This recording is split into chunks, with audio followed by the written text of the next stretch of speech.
Hello students, video शुरू करने से पहले प्लीज चैनल को लाइक, शेयर और सब्सक्राइब जरूर करें। एक इम्पॉर्टेंट इन्फॉर्मेशन, अगर आपको इस वीडियो के नोट्स चाहिए तो डिस्क्रिप्शन बॉक्स में दिया गया डाउनलोड लिंक चेक करें।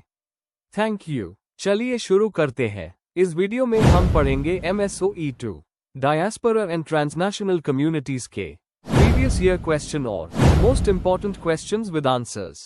ये क्वेश्चंस आपके एग्जाम के लिए बहुत इम्पोर्टेंट है। अगर आपने ये अच्छे से कर लिए तो एग्जाम निकलना पक्का है। Let's begin. Question 6, discuss the perceptions of Indians on the non resident Indians and the overseas Indians. Question explanation. इस क्वेश्चन में हमें यह समझाना है कि भारत के लोग NRI और ओवरसीज इंडियंस को कैसे देखते हैं, मतलब उनके प्रति क्या सोच, एटीट्यूड और नजरिया है। जैसे कुछ लोग उन्हें प्राइड के रूप में देखते हैं तो कुछ लोग उन्हें अपनी संस्कृति से दूर समझते हैं। हमें दोनों तरह के पर्सपेक्टिव्स बताने हैं, पॉजिटिव और negative. Answer. Introduction. Indian diaspora दुनिया के सबसे बड़े डायस्पोराज में से एक है जो 200 से ज्यादा देशों में बस चुका है। नॉन रेजिडेंट इंडियंस NRI और ओवरसीज इंडियंस उन लोगों को कहते हैं जो भारत से बाहर रहते हैं, कुछ टेम्पररी और कुछ परमानेंटली। भारत में रहने वाले लोग उनके बारे में अलग अलग नजरिया रखते हैं। कोई उन्हें सक्सेसफुल और देश का गर्व मानता है तो कोई उन्हें अपनी संस्कृति से जुदा नहीं समझता। ग्लोबलाइजेशन के बाद ये परसेप्शंस और भी चेंज हुए हैं। Main body. 1. Historical background of perceptions. Independence के बाद के दौर में लोगों को लगता था कि जो देश छोड़कर गए वो सिर्फ पैसा कमाने निकले हैं, देशभक्त नहीं है। लेकिन 1970 to 80 के दौरान जब प्रोफेशनल्स जैसे डॉक्टर्स, इंजीनियर्स और साइंटिस्ट्स अब्रॉड गए और सफल हुए तो लोगों का नजरिया बदल गया। गवर्नमेंट ने भी NRI से संबंध मजबूत किया, जैसे प्रवासी भारतीय दिवस और OCI कार्ड जैसे इनिशिएटिव्स के जरिए। 2. Positive perceptions. Economic contribution. लोग NRI को इसलिए सराहते हैं क्योंकि उनके रेमिटेंसेस से भारत की इकोनॉमी स्ट्रांग होती है। Cultural pride. बहुत लोगों को गर्व होता है कि NRIs अब भी मंदिर, फेस्टिवल और इंडियन कल्चर को बाहर जिंदा रखे हुए हैं। Global recognition. सुंदर पिचाई, सत्य नडेला जैसे लोगों ने भारत का नाम दुनिया में रोशन किया है। Knowledge transfer. NRI नए आइडियाज, टेक्नोलॉजी और इन्वेस्टमेंट्स के जरिए देश को डेवलप करने में मदद करते हैं। 3. Negative perceptions. Cultural alienation. कुछ लोग NRI को क्रिटिसाइज करते हैं कि उन्होंने इंडियन वैल्यूज भूल दी है और वेस्टर्न लाइफस्टाइल अपना लिया है। Emotional disconnect. कई लोगों को लगता है कि NRIs सिर्फ फेस्टिवल्स के टाइम या वेकेशंस में ही भारत को याद करते हैं। Economic inequality. NRI जब भारत आते हैं और अपनी वेल्थ दिखाते हैं तो कभी कभी लोकल लोगों में डिस्टेंस फील होता है। पॉलिटिकल एम्बिवलेंस। कुछ लोग NRI के पॉलिटिकल ओपिनियंस को क्वेश्चनेबल समझते हैं क्योंकि वो इंडिया में रहते नहीं पर डिबेट्स में बोलते हैं।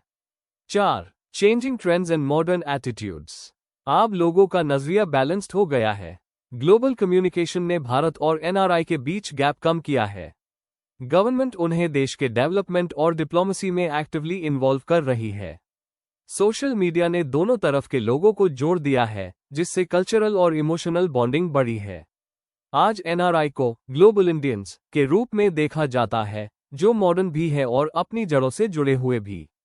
कंक्लूजन। आज भारत के लोग NRI और ओवरसीज इंडियंस को एक मिक्स्ड नजरिए से देखते हैं। उनमें रिस्पेक्ट भी है और कभी कभी क्रिटिसिज्म भी।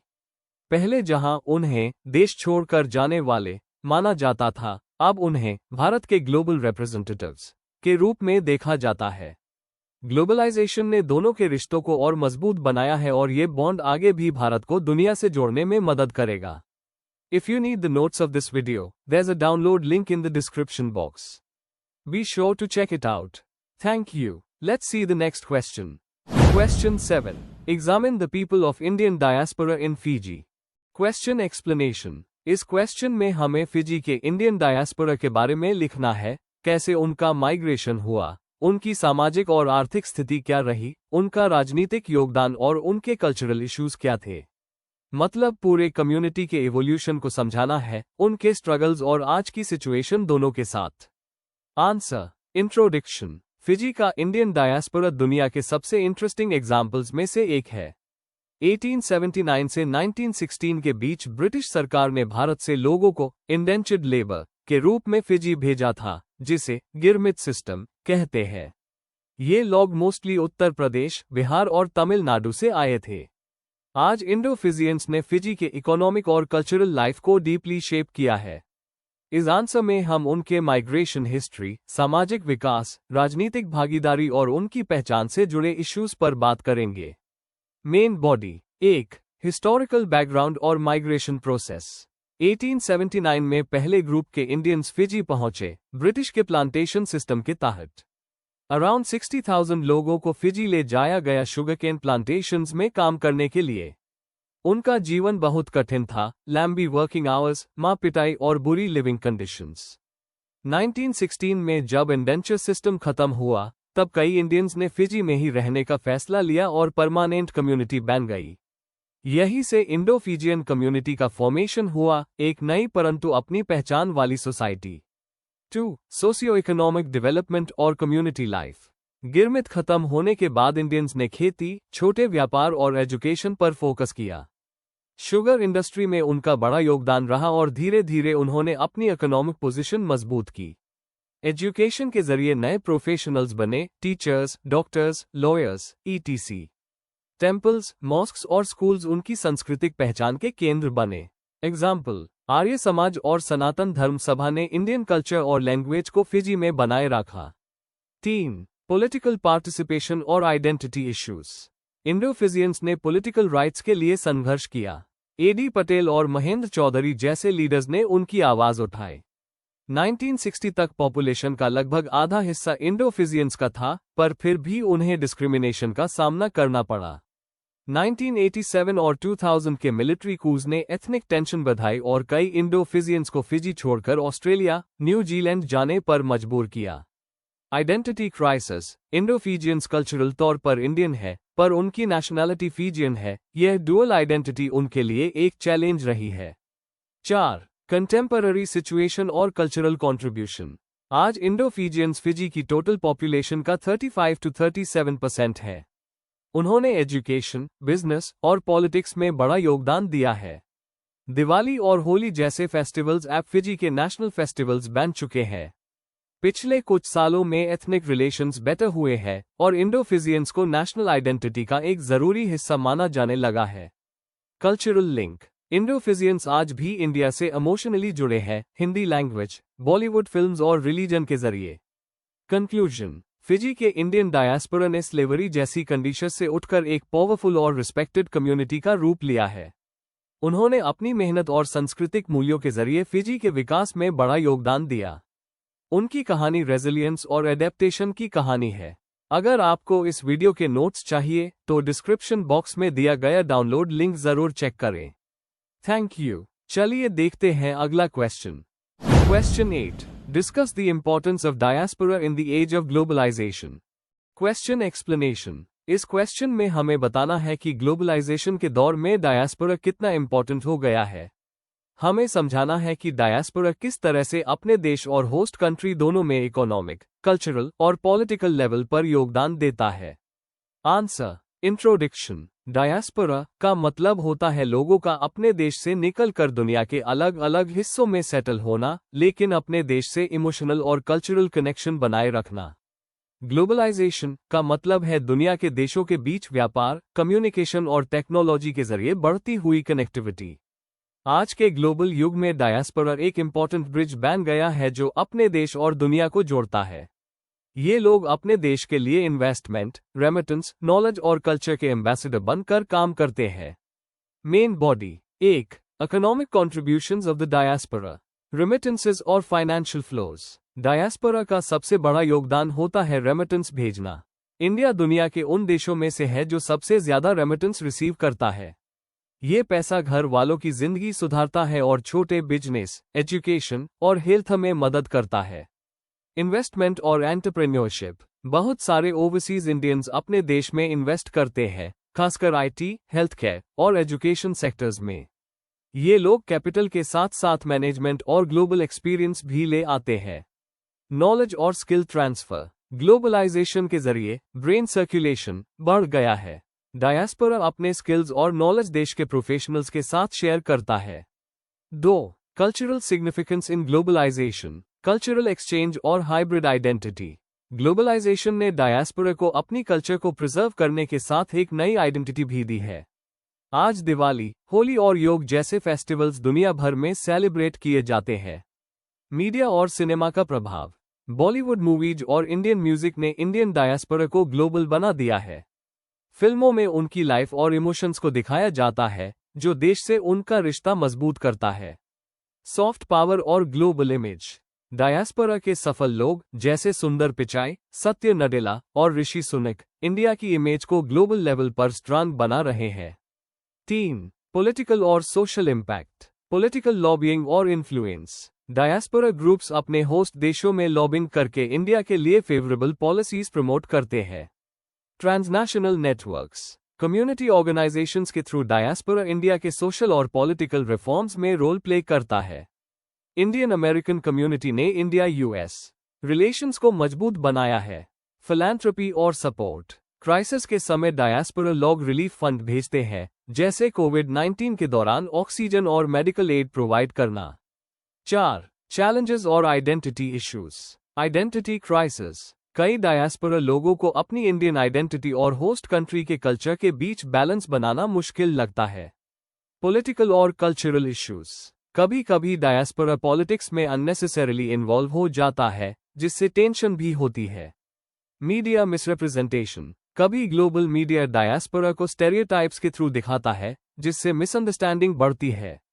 कंक्लूजन। ग्लोबलाइजेशन के दौर में डायस्पोरा एक कनेक्टिंग ब्रिज बन गया है जो देश और दुनिया दोनों को जोड़ता है। ये सिर्फ पैसा नहीं भेजते, बल्कि नॉलेज, कल्चर और ग्लोबल गुडविल भी लेकर आते हैं। डायस्पोरा आज के समय के असली ग्लोबल सिटीजन्स हैं जो दोनों देशों के विकास में योगदान देते हैं। If you need the notes of this video, there's a download link in the description box. Be sure to check it out. Thank you. Let's see the next question. Question 9. How is Indian diaspora depicted in Hindi films? Discuss. Question explanation. इस question में हमें ये बताना है कि हिंदी फिल्मों में Indian diaspora यानी भारत से बाहर रहने वाले लोगों को कैसे दिखाया गया है। हमें बताना है कि उनकी जिंदगी, संस्कृति और आइडेंटिटी को बॉलीवुड ने किस तरह पोर्ट्रे किया और कैसे ये इमेज टाइम के साथ चेंज होती गई। फेमस फिल्मों के एग्जाम्पल्स देना भी जरूरी है। आंसर। इंट्रोडक्शन। इंडियन डायस्पोरा उन लोगों को कहते हैं जो भारत से बाहर रहकर भी अपने देश से इमोशनल और कल्चरल कनेक्शन बनाए रखते हैं। हिंदी सिनेमा ने हमेशा इंडियन सोसाइटी का दर्पण बनकर काम किया है और डायस्पोरा को भी अलग अलग रूपों में दिखाया गया है। पहले फिल्मों में उन्हें परंपराओं से जुदा हुआ दिखाया गया, लेकिन मॉडर्न फिल्मों में उनका ग्लोबल और रियलिस्टिक इमेज सामने आता है। बॉलीवुड के जरिए हम देखते हैं कि इंडियन होना सिर्फ देश में रहने से नहीं, बल्कि दिल से इंडियन रहने से होता है। Main body. 1. Early representations 1950 to 1980। शुरुआती फिल्मों में डायस्पोरा को ज्यादा हाईलाइट नहीं किया गया। अगर दिखाया गया तो उन्हें अपनी संस्कृति से दूर और वेस्टर्न कल्चर से प्रभावित दिखाया गया। पूरब और पश्चिम 1970 जैसी फिल्मों में वेस्ट को मॉरली वीक और इंडिया को स्पिरिचुअल और पवित्र दिखाया गया। मैसेज ये था कि असली इंडियननेस तभी बची रहेगी जब लोग अपने संस्कार और परंपराओं को नहीं भूलते। 2. एनआरआई फिल्मों का युग 1990 में लिबरलाइजेशन के बाद एनआरआईएस पर फिल्मों का फोकस बढ़ गया। दिलवाले दुल्हनिया ले जाएंगे 1995, परदेस 1997 और कभी खुशी कभी गम 2001 ने दिखाया कि अब्रॉड रहने वाले इंडियंस भी दिल से पूरे इंडियन हैं। उन्हें रिच, फैमिली ओरिएंटेड और इमोशनल दिखाया गया, जो वेस्टर्न सोसाइटी में रहकर भी इंडियन वैल्यूज को फॉलो करते हैं। बॉलीवुड ने एक पॉजिटिव इमेज बनाई, you can live abroad but your heart stage in India. 3. Modern depictions 2000 के बाद नए जमाने की फिल्मों ने डायस्पोरा को रियलिस्टिक और मैच्योर तरीके से दिखाया। स्वदेश 2004 ने देश के प्रति ड्यूटी और बिलोंगिंग पर सवाल उठाया। नमस्ते लंदन 2007 और क्वीन 2014 जैसी फिल्मों ने आइडेंटिटी और फ्रीडम के इश्यूज को हाईलाइट किया। आप फिल्मों में सिर्फ ट्रेडिशनल या इमोशनल एंगल नहीं, बल्कि इंडिविजुअलिटी और कल्चरल कॉन्फ्लिक्ट भी दिखते हैं। 4.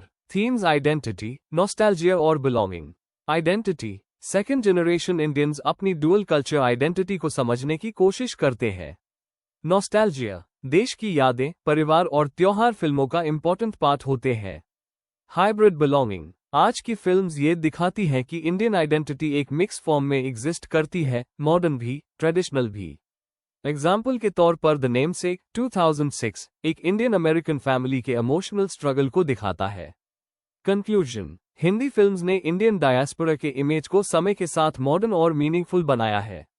आज के बॉलीवुड में डायस्पोरा के लोग सिर्फ ट्रेडिशन के सिंबल नहीं, बल्कि एक इवॉल्विंग आइडेंटिटी का पार्ट है। उनकी कहानियों के जरिए हमें समझ आता है कि इंडियन होना एक फीलिंग है जो बॉर्डर्स के पार भी रहती है। अगर आपको इस वीडियो के नोट्स चाहिए तो डिस्क्रिप्शन बॉक्स में दिए गए डाउनलोड लिंक को जरूर चेक करें। Thank you. Let's see the next question. Question 10. Examine Indian diaspora writing as a marker of cultural identity with examples. Question explanation. इस क्वेश्चन में हमें ये समझाना है कि इंडियन डायस्पोरा के लिखे गए साहित्य में कल्चरल आइडेंटिटी कैसे दिखाई देती है। हमें ये बताना है कि ये राइटर्स अपने अनुभवों, कल्चर और आइडेंटिटी को कैसे एक्सप्रेस करते हैं, और कुछ फेमस ऑथर्स के एग्जाम्पल्स भी देने हैं। आंसर। इंट्रोडक्शन। डायस्पोरा राइटिंग का मतलब है ऐसे लोगों का साहित्य जो इंडिया से बाहर रहकर लिखते हैं। ये लिखाएं अक्सर उनके अपने एक्सपीरियंसेस, आइडेंटिटी और बिलोंगिंग के इश्यूज को दिखाती है। ऐसे राइटर्स अपने होम और फॉरेन के बीच के कनेक्शन को एक्सप्लोर करते हैं। सलमान रुश्दी, जंपा लाहिरी और वीएस नैपाल जैसे लेखकों ने डायस्पोरा राइटिंग को एक नया पहचान दी है जो इंडियन कल्चर और आइडेंटिटी का सिंबल बन गया है। Main body. 1. Cultural identity in diaspora writing. Cultural identity का मतलब है अपने कल्चर, लैंग्वेज और ट्रेडिशंस के साथ एक इमोशनल और सोशल कनेक्शन। डायस्पोरा राइटर्स अपनी कहानियों के जरिए दिखाते हैं कि माइग्रेशन के बाद भी अपना कल्चर कैसे जिंदा रखा जा सकता है। स्टुअर्ट हॉल ने कहा था कि आइडेंटिटी एक फिक्स्ड चीज नहीं, बल्कि एक इवॉल्विंग प्रोसेस है, और यही डायस्पोरा राइटर्स के काम में दिखाई देता है। 2. Major themes in Indian diaspora literature.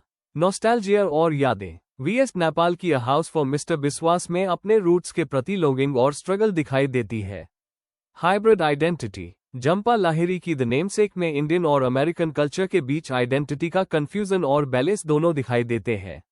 Alienation और बिलोंगिंग। सलमान रुश्दी और भारती मुखर्जी के नोवेल्स में एक रूटलेसनेस और बिलोंगिंग की तलाश दिखाई देती है।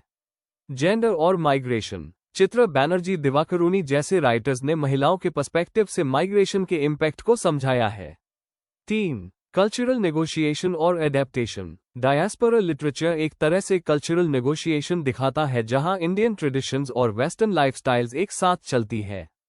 फूड, फेस्टिवल्स और लैंग्वेज आइडेंटिटी बनाए रखने के स्ट्रॉन्ग टूल्स होते हैं। जंपा लाहिरी की इंटरप्रेटर ऑफ मेलोडीज में फूड और फैमिली के थ्रू कल्चरल आइडेंटिटी दिखाई गई है।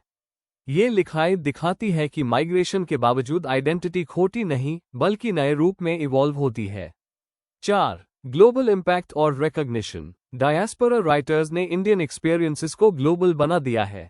सलमान रुश्दी, इमेजिनरी होमलैंड्स और Amitabh Ghosh, the shadow lines ने ट्रांसनेशनल आइडेंटिटी और मेमोरी पर लिखा है।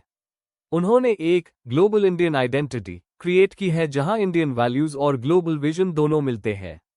यह राइटिंग्स पोस्ट कॉलोनियल वर्ल्ड में एक स्ट्रॉन्ग कल्चरल वॉइस बैन कर उभरी है।